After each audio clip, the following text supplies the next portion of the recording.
Oh,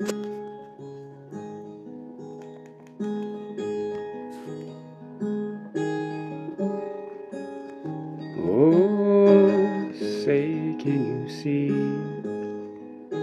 by the red morning flame how the republic still stands in the wind and the rain, built by rough-handed fathers who bled for this land? We forged a fire, we are free where we stand. Long live the republic, long live the USA. From the mountains and rivers to the dirt where we pray, long live the republic, long live the free men of the USA. When the storm starts to gather, when the night starts to fall, we remember the oath that outlives us all.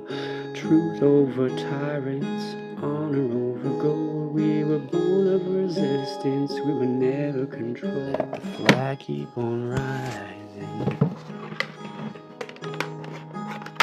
Let the brave light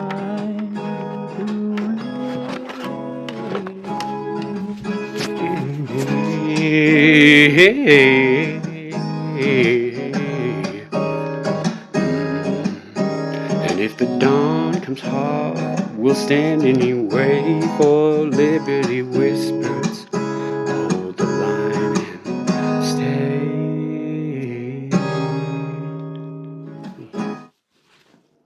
Hello, friends. I've got a question. I've got something to say. I'm not exactly sure how I want to say it, but I want to sneak up to the question, what is God? Okay?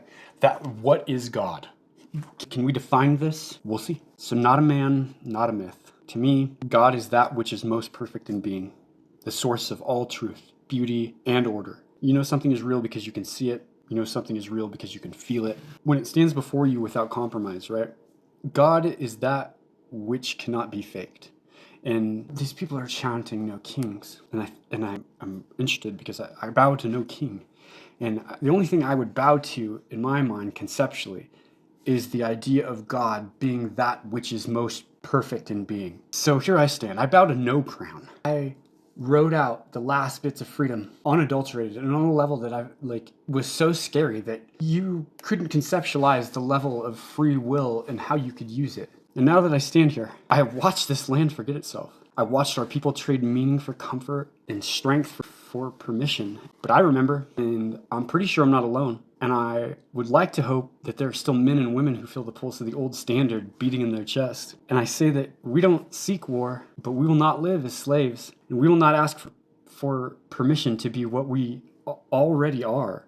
We are free by birth and free by will. So if you hear this and your heart stirs, then good. It means you're still alive. It means you're still worthy of the name. And this is the time. We are on the line right now, and this is the future. And this future is ours to hold or to lose. So as I stand here and I record this, I say before you, give me liberty or give me death.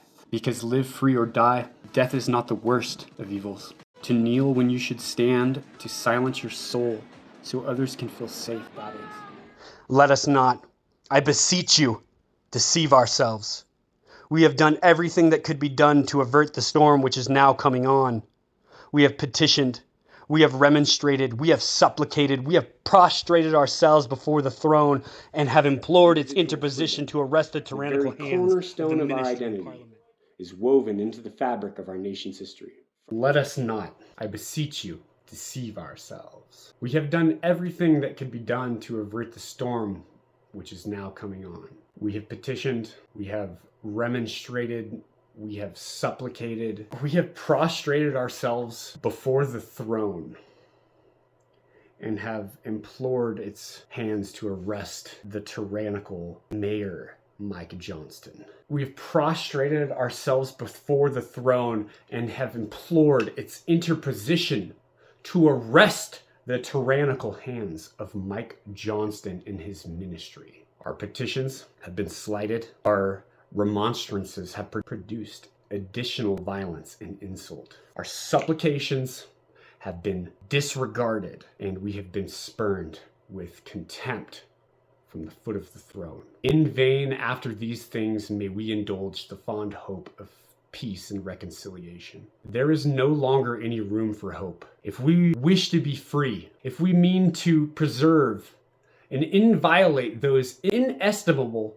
privileges for which we have been so long contending, if we mean basely to abandon the noble struggle for which we have been so long engaged, in which we have pledged ourselves never to abandon until the glorious object of our contest shall be obtained, we must fight. I repeat it, we must fight.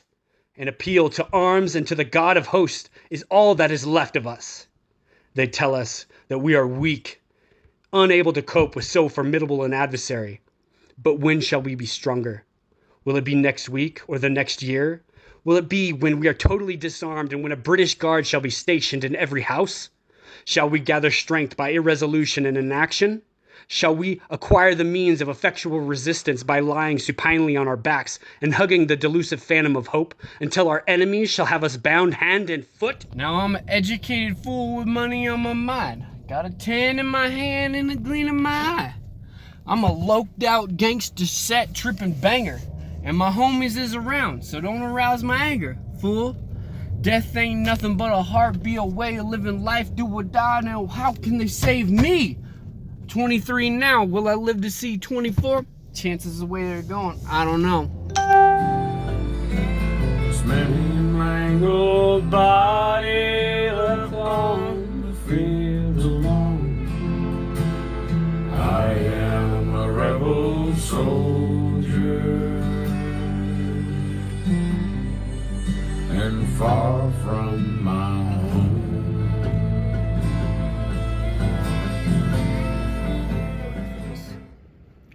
To the people who had written it, to the people who